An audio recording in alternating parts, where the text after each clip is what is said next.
Good morning बच्चों।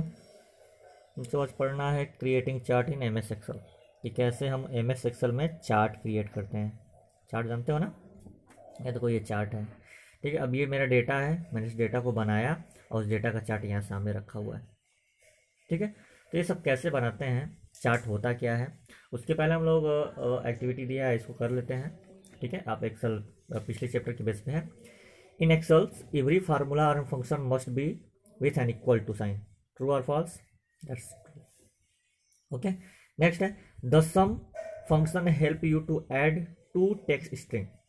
ठीक है, कह रहा है कि हम दो टेक्स्ट स्ट्रिंग को ऐड कर सकते हैं, किसके थ्रू? सम के थ्रू।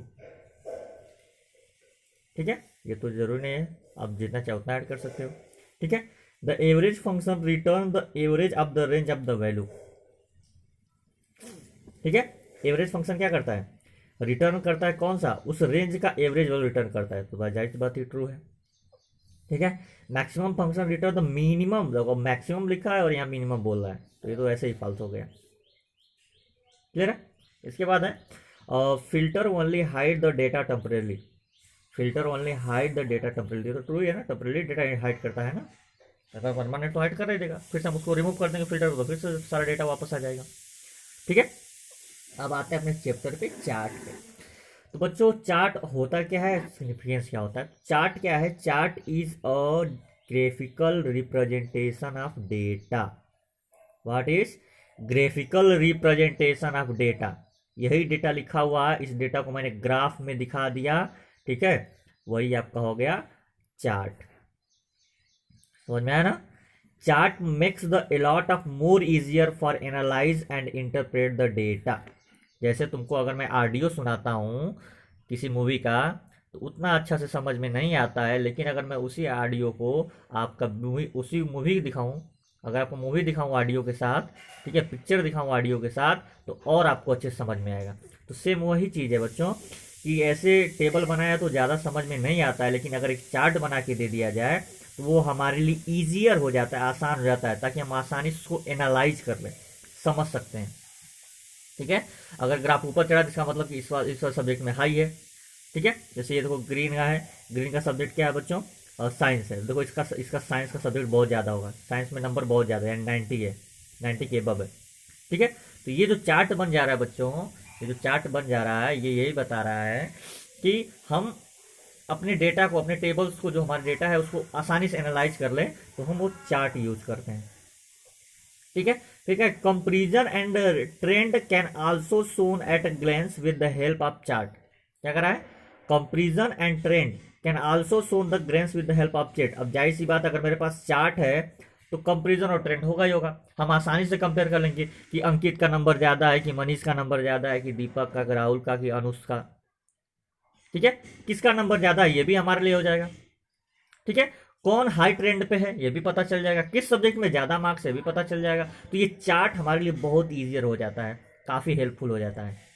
ठीक है, जैसे यहाँ देखो एक डेटा दिखाया गया है, टेबल, और उस टेबल का यहाँ चार्ट दिखाया गया। अब बताओ समझ में किसका आ रहा है? अगर मैंने पूछा ये टेबल देखो बताओ कि सबसे हाईएस्ट नंबर किसका है, तो आपको यहाँ से समझ में आना थोड़ा मुश्किल होगा, आप कैलकुलेट करना शुरू करोगे, टाइम लगेगा। और यहाँ पे आप चार्ट देख के बता दोगे कि किसका सबसे ज्यादा हाई है, किस सब्जेक्ट में हाई है, बैठे बैठे पता चल जाएगा। ठीक है ना? तो ये आसान लग रहा है, ये थोड़ा सा हार्ड लग रहा है। तो वही कह रहा है कि हम अपने डेटा को रिप्रेजेंट करने, ग्राफिकली रिप्रेजेंट करेंगे, तो वही चार्ट कहलाता है। पहले फिगर में क्या लिखा है? You have go through the entire data, compare the performance of the student and find out the has done the best and worst of all them. कौन बेस्ट है, कौन बेकार है। अब यहाँ देखो, looking the chart you can compare the performance student instantly. यहाँ पे आप तुरंत बता दोगे कि किस बच्चे का परफॉर्मेंस बेस्ट है, किस बच्चे का परफॉर्मेंस वर्स्ट है, सब कुछ पता लग जाएगा। बात समझ में आ रही है ना?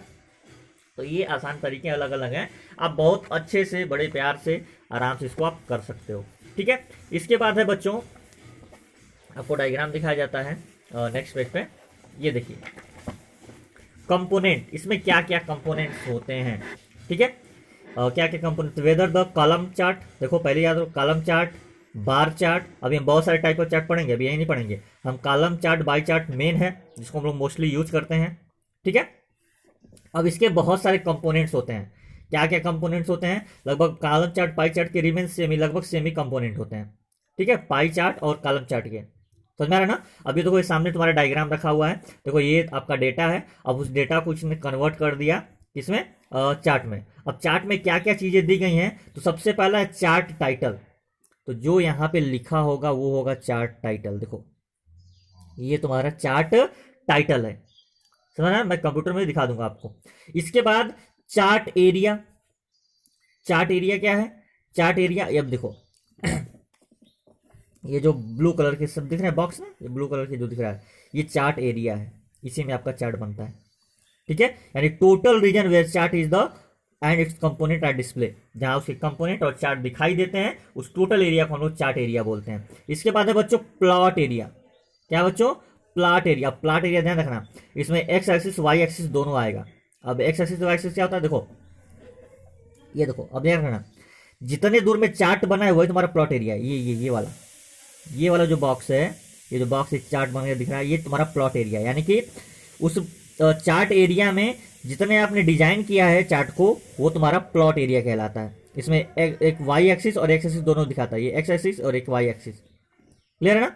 इसके बाद एक्स एक्सिस, तो जो हॉरिजॉन्टल प्लॉट एरिया होता है, प्लॉट लाइन होता है, ये देखो ये हॉरिजॉन्टल, ठीक है, ये हॉरिजॉन्टल जो है, जो हॉरिजॉन्टली आप देख रहे हो, हॉरिजॉन्टली तुम्हारा एक्स एक्सिस होता है और वर्टिकली तुम्हारा जो वाई एक्सिस होता है। ठीक है ना, बात समझ में ना, हॉरिजॉन्टली एक्स एक्सिस और इधर वाई एक्सिस, क्लियर है।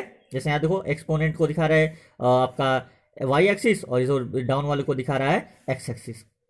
ठीक है, फिर कह रहा है एक्सिस का टाइटल क्या है, एक्सिस का टाइटल क्या है, तो ये जो यहाँ जो लिखा होता है, ये देखो ये जो छोटे छोटे ये एक्सिस के टाइटल कहते हैं। मतलब कि आपको ये पता लगता है कि इधर जो ये ऊपर जो नंबर जा रहा है वो किसके लिए है, ये जो नीचे नंबर जा रहा है, जो नीचे नेम या नंबर लिखा है ये किसके लिए है, तो वो अगर लिख दोगे तो वो तुम्हारा एक्सिस टाइटल हो जाएगा। क्लियर है, बात समझ आ रही है। ठीक है, इसके बाद डेटा सीरीज। डेटा सीरीज क्या है बच्चों, डेटा सीरीज वो वैल्यू है, ठीक है, जो आप रखते हो, आप डिजाइन करते हो किसी चीज को, तो वो डेटा सीरीज भी यहीं पे दिया है। ठीक है, देखो यहाँ पे दिया डेटा सीरीज इस डायग्राम में, डिपार्टमेंट एक्सपोनेंस ऑफ 2011। डेटा सीरीज का मतलब कि ये किस साल का है, जैसे चार्ट बनेगा तो सबका मिला तो नहीं देंगे, ईयर बाय ईयर मिलाएंगे। ठीक है, तो किस साल का चार्ट है, दो चार्ट बना हुआ है, 152 का बना है, 280 का बना है, 180 का बना है, 140 का बना है, अलग अलग चार्ट बना है, तो ये डेटा सीरीज होता है।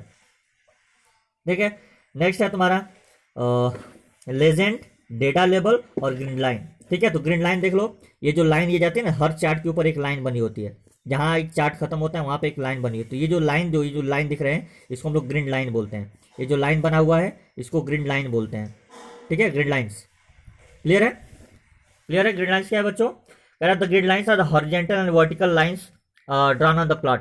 प्लॉट के ऊपर जो हॉरिजॉन्टल और वर्टिकल जो लाइन ड्रा होते हैं, हॉरिजॉन्टल और वर्टिकल जो लाइन ड्रा होते हैं उसे हम लोग ग्रीन लाइन बोलते हैं, ताकि इससे हमें आसानी से रीड करना है, यानी कि हमको ये पता चले कि कौन सा नंबर, यहाँ देखो यहाँ ए लाइन गया तो इसका मतलब अगर इस लाइन पे कोई पढ़ता है तो वो 50 होगा, अगर इस लाइन पे कोई पढ़ता है तो वो 80 होगा, अगर इस लाइन पे कोई पढ़ता है तो 150 होगा। ठीक है, तो वो ग्रीन लाइन हमारे लिए हेल्प करता है चार्ट को आसानी से पढ़ने के लिए। ठीक है, बात समझ रहे बच्चों। इसके बाद है डेटा लेबल। तो लेबल समझते हो, जहाँ पे आपका चार्ट का द एंड होता है वो डेटा लेबल है, जैसे यहाँ पे खत्म हुआ है, ये यहाँ पे खत्म हुआ, यहाँ पे खत्म हुआ, तो वो डेटा लेबल कहलाता है। ठीक है, डेटा लेबल क्या है, data label is the provide the additional information about the marker. ठीक है, तो डेटा लेबल उससे हम लोग बोलते हैं। ठीक है, इसके बाद है लेजेंड्स। लेजेंड्स क्या है बच्चों, जो एक्सटर्नल नॉलेज देता है, आइडेंटिफाई द डेटा सीरीज, जहाँ पे हम लोग ऐसे सिंबल बनेगा, ये स्टार प्लस माइनस, ये सब हमको क्या बताते हैं, अलग अलग डेटा। ठीक है, अलग अलग, जैसे यहाँ देखो ये तुम्हारा लेजेंड दिया हुआ है, ये हमको बताता है कि किसका क्या मतलब, जैसे ब्राउन है तो उसका क्या मतलब होगा, ये ब्लू है तो वो किसके लिए बनाया गया है। ठीक है, जैसे यहाँ पे आपने समझ रहा था, यहाँ देखो ये देखो, ये देख रहा है, देखो अगर आपका ब्लू है तो इंग्लिश है, अगर ब्राउन है तो मैथ है, अगर ग्रीन है तो साइंस है, अगर आपका वायलेट है तो एसएसटी है, तो ये तुम्हारा लेजेंड्स है। ठीक है ना, अच्छा चलिए फिर हम बात करते हैं बच्चों, डेटा सीरीज हो गया, सब हो गया, तो ये कंपोनेंट है, ये सारे के सारे कंपोनेंट है जो हम लोग पढ़ते हैं।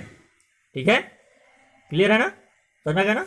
तो ये चीज आज के लिए इन्फॉर्मेशन थी, आप इसको पढ़िएगा। अब इधर देखो डिफरेंट टाइप डेटा चार्ट है, कॉलम चार्ट है, बार चार्ट है, लाइन चार्ट है, पाई चार्ट है, ठीक है, डॉक्यूमेंट चार्ट है, एरिया चार्ट है, ये सारे चार्ट हम लोग कल से एक्सप्लेन करेंगे। आज के इतना ही। ये पीछे का रिवाइज कर लीजिएगा, रीड कर लीजिएगा, कोई कुछ समझ नहीं आता तो कल हम लोग आगे एक्सप्लेन करेंगे। होमवर्क आज का था एक्सरसाइज भेजना और डेटा फाइल भेजना, उसको सेंड कर दीजिएगा, आपसे रिक्वेस्ट है। ठीक है बच्चों, आज के इतना ही, बाकी हम लोग कल बात करते हैं।